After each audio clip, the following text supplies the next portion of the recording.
Welcome to my video lecture. I am Bhaurav Algudde, Faculty, Department of Physics, Sri Gnanesh Mahavidyalaya, Navargaon. Today we will discuss the Kepler's laws.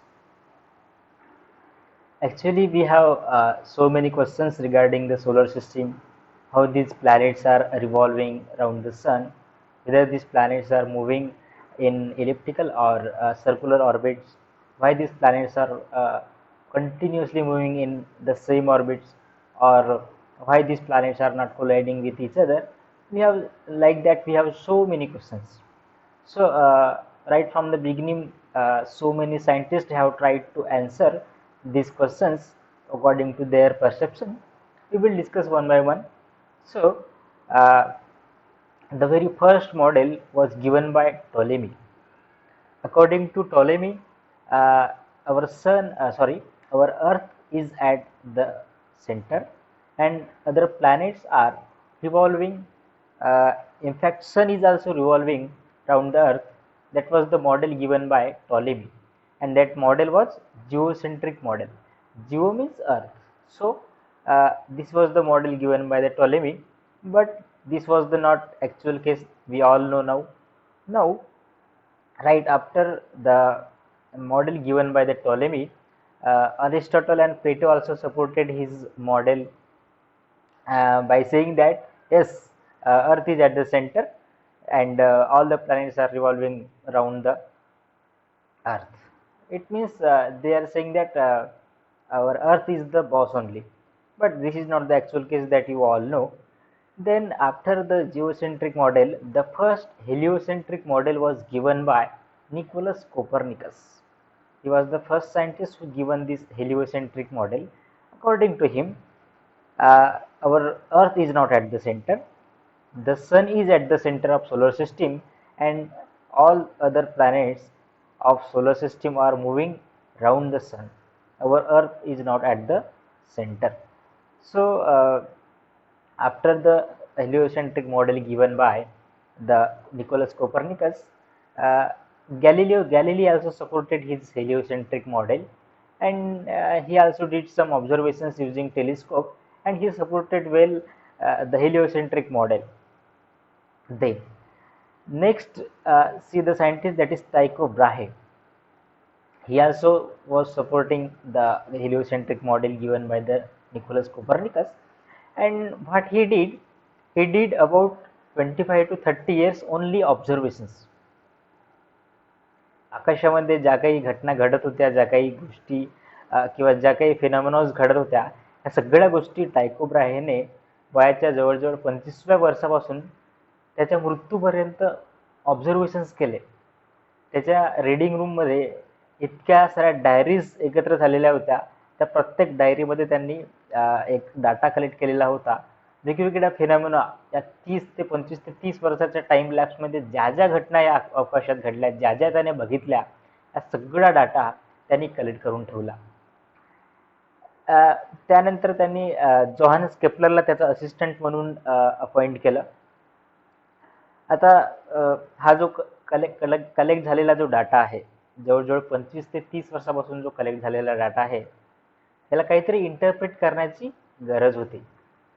त्याच्यामुळे before going to interpret and before going to made some conclusion from his observations of 30 years, Tycho Brahe was no more. So after the Tycho Brahe, his assistant Johannes Kepler actually used his observations, and he deduced the three laws. We call it Kepler's laws. Okay. So after the Tycho Brahe's observations, Johannes Kepler collected all those data and he interpreted and he given three laws of planetary motion. Actually, when Nicolaus Copernicus given the model of heliocentric model, at that time he didn't given the proper explanation of orbit, whether these planets are moving around the sun, but how these orbits are actually or whether these planets are revolving in circular or any other type of orbit. So after the heliocentric model given by the Nicolaus Copernicus, Johannes Kepler was the first who gave the proper explanation of the orbit of the planets around the sun. So according to the Johannes Kepler, the planets are revolving in elliptical orbit. He used the concept of ellipse and he given the three laws. So let us see first what is ellipse. So I think you know what is ellipse. Ellipse is the described by the two axes, that is semi minor and semi major axis, and it has two focuses that you can see here. This point and this point is nothing but focus of ellipse. The meaning of this focus is, if you draw one line from this point to this and this point to at this point, you will get some value. Now here choose one more point, and if you draw one line from this focus to the point and this focus to that point, you will get the same value as we got here. This is the property of ellipse. We can visualize this ellipse in animation. So this is the case of ellipse. Okay, now these two are focuses. These two are focus of ellipse. And just see here, if this is blue line is one is the point from one focus, and this red line is the point from the second focus, and if you consider here point at anywhere on the orbit, you will get the same value. You can see here these values are changing, these blue line and red line values are changing, and we are getting the same values. This is the property of ellipse. And you can see this ellipse is somewhat elongated. So we have one more property of ellipse, that is eccentricity. Eccentricity meaning what? Eccentricity gives the length of elongation of that particular ellipse. If anyone is saying that the eccentricity of ellipse is 1, it means it is elongated more, and if eccentricity is 0, it means this is actually a circle. Okay, so eccentricity is nothing but the length of elongation. Remember this thing, we will see in the next discussion. Then let us see the Kepler's first law, that is the law of orbit. The Kepler's first law was, the orbit of planet is an ellipse which is not circular, with sun at one of the focus. You can see here these 2 points are nothing but the focus of, these 2 points are nothing but the focus of ellipse, and let us consider this sun is at one of the focus of the ellipse.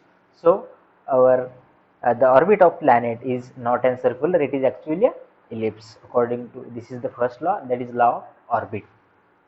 So you can consider again here, this is the property of ellipse. You can see here, if this is the point, so the distance from this line and from this line, if you add those two length, you will get some value. And again, if you consider one more point here, and if you take the length, that is this line and this line, you will get the same value that you have got here. This is the property of ellipse. Now this is the law of orbit.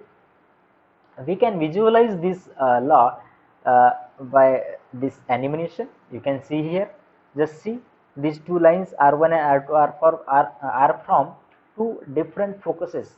Sun is at one focus, you can just see there, sun is at one focus, and one more focus is there, and you can see this white orbit is for earth, and this earth is revolving round the sun. Now just we consider, instead of considering earth, I will consider Mercury here. Now just see, now the distance is extended, and the eccentricity for the case of Mercury is 0.206, again 0.2, you can 0.206 you can consider. And what was the eccentricity for earth? Eccentricity for the earth was 0.017, it is very minimum. That is why you can see here, although we are saying the orbit of that planet is elliptical, but it is somewhat looking like circular. Why? Because this eccentricity is minimum 0.01. Okay, so this was the case for Kepler's first law. Now let us move to the Kepler's second law. What Kepler's second law says? The line joining a planet and the sun sweeps equal area in equal interval of time. It means what? The line joining a planet. Yes, this is the sun, which is located at one of the focus of this elliptical orbit, where the our Earth or other planets are moving in elliptical orbit. This is the sun. So the line joining a planet and the sun, line joining the planet and the sun, this one, either this line or this line, okay, sweeps out or covers equal area in equal interval of time. It means what? Just see here, just consider for delta t time, if our earth, let us consider earth is moving from this point to this point and it is covering this much of area. Now just repeat the same time here, and if you for the same time, if you try to calculate how it covers the area, and if you do some calculation, you will get it covered the same area, equal area in equal time. So what this law says, what is the consequence of this actual Kepler's second law, we will see in the next discussion. Just consider this the centripetal force is due to gravity, that is between the gravity of sun and gravity of planet. We have considered here earth. Okay, so the centripetal force between due to gravity between sun and planet, we are having this gravitational law, that is gmm upon r square is equals to centripetal force mg square upon r. If you do some calculations, we will get here v square is equals to gm upon r. Okay, so v is equals to velocity, g is the gravitational constant, m is the mass, and r is the distance of the planet from the sun. It means what? Velocity is inversely 1 by r. Velocity is inversely proportional to the distance. It means what? If distance is small, velocity will be the more. If velocity is small, then distance will be the more. So this is the relation we can confer here, and we can conclude here that Kepler determined that the planet moves faster when near the sun and slower when far from the sun. You can see from the formula, when r is the minimum, v will be maximum, because this r is inversely proportional to the velocity. If r is maximum, then v will be minimum. That is why we were getting here, if planet is here, it moves faster than when planet was here. That is why it is covering same area. That is, the velocity is actually depends on the speed of or velocity of that particular planet. We can also visualize this Kepler's second law, that from the animation which I have taken from uh, planetary simulator. So we can play this animation for the Kepler's second law. You can see here I will consider for Earth, where the eccentricity is 0.01, and you can see this is the this is and this is white orbit is for Earth. Just see here, this area is for suppose time t1, this is also for time t1, this is also for time t1. If you see this area and this area is also same, it covers, it sweeps out equal area in equal interval of time. Okay, now then just consider for another, if I consider for, instead of Earth, I will consider for uh, Jupiter, and if I will see where Jupiter is more far from the sun compared to Earth, so we can see here as compared to Earth, this Jupiter is revolving slowly as compared to Earth, and it sweeps, it also sweeps equal area in equal interlock tie. So this is the visualization of Kepler's second law. You can see here. You can see here it covers equal area in equal interval of time. Okay. So this was the Kepler's second law, where we can say that velocity of any planet revolving around the sun is inversely proportional to the distance between the sun and planet. Okay, it means, just remember that if uh, uh, uh, planet is more away from the sun, it will move slowly. If planet is near to the sun, it will move very fast, because it is inversely proportional. When distance is less, velocity will be more. When distance is more, velocity will be less. This is the conclusion for the Kepler's second law. Let us move to the Kepler's third law. What Kepler's third law says? The square of planet's period, time period, is proportional to the cube of length of the orbit's semi-major axis. This is the semi-major axis. So the square of planet's period or time period is proportional to, time period is proportional to cube of length of orbit's semi-major axis. This was the third law. So you can see here, if this is t is the time period, and this distance semi-major axis a, so t square is proportional to a cube, then t square is equals to some constant into a cube. If I will take a cube to left side, I will get this equation, that is t square upon a cube is equals to some constant. Okay, so what we can conclude from here also, just now we have got here v square is equals to gm upon r, that is velocity is inversely proportional to the distance. So just instead of velocity, write down distance upon time. So it is 2 pi r upon t. I will get here, doing some calculations, 2 pi r upon t whole square is equals to gm upon r. I will get here t square is equals to 4 pi square r cube upon gm. Now see here, this 4 pi are the constant, this g is the constant, m is also constant, but t square is equals to 4 pi, that is constant, into r cube, which is directly proportional. It means if r is increasing, time will be increasing. It means now the time period is proportional to the distance of the planet from the sun. It means what? If this r is more, then t will be also the more. So larger the radius orbit, means longer will be the period.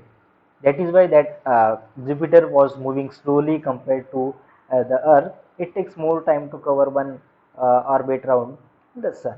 So this was the Kepler's third law. So this was the Kepler's three laws, where Kepler given the complete kinematical explanation of planetary motion or planetary orbits around the sun. But why did the planets move like that?